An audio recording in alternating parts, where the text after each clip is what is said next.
Botad SOG પોલીસે ગેરકાયદેસર pistol તથા જીવતા કાર્ટીસ સાથે શખ્સને ઝડપી લીધો। મૂળ બોટાદના વતની અને હાલમાં રાજકોટ સાપર વેરાવળ પટેલ ઓઇલ મિલમાં રહેતો નઈમભાઈ રફીકભાઈ ભાસને ઝડપી લીધો। એસઓજી પીઆઈ એમજી જાડેજાને મળેલી બાતમીના આધારે પીએસઆઈ એમ રાવલ એમ રાઠોડ અને ટીમે વોચ ગોઠવી હતી, જેમાં બોટાદના ઢાંકણિયા રોડ પર પોલીસે કારને કોર્ડન કરીને કારમાં તપાસ કરતા ગેરકાયદેસર પિસ્ટલ અને 4 જીવતા કારતૂસ મળી આવ્યા। એસઓજી પોલીસે કાર, પિસ્ટલ, જીવતા કારતૂસ મળીને કુલ ₹5,20,000નો મુદ્દામાલ કબજે કરીને આરોપીની ધરપકડ કરી હતી અને પોલીસે આરોપીની વધુ તપાસ કરતા આરોપી નઈમભાઈ રફીકભાઈ ભાસ પર ટાઉન પોલીસ સ્ટેશનમાં અગાઉ મારામારીનો ગુનો નોંધાયેલો છે।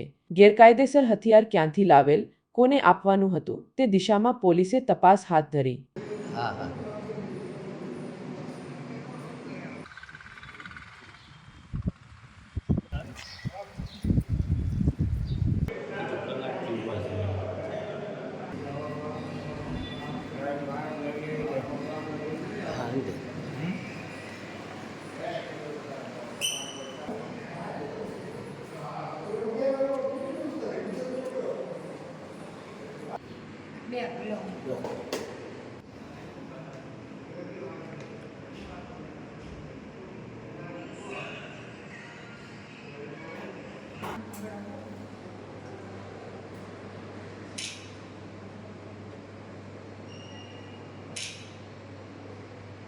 તો ભાગાવ્યા છે।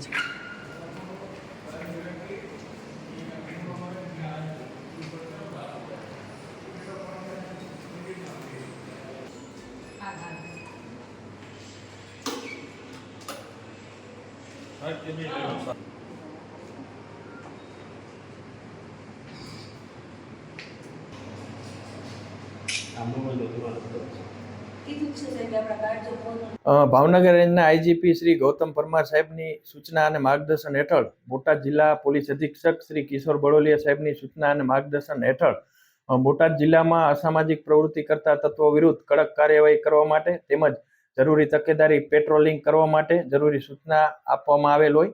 જે સૂચના આધારે ગઈકાલે બોટાદ જિલ્લાની અમારી એસઓજીની ટીમ પીએસઆઈ શ્રી એમ રાવલની અધ્યક્ષતામાં પેટ્રોલિંગમાં હતી। તે દરમિયાન એએસઆઈ જયેશભાઈ ગૌરવભાઈ દાદલ ને ખાનગીરાએ બાતમી હકીકત મળેલ હતી કે નઈમભાઈ ભાસ કરીને એક વ્યક્તિ છે, તે સફેદ કલરની વરના ગાડીમાં ઢાંકણિયા રોડ ઉપરથી પસાર થવાનો છે।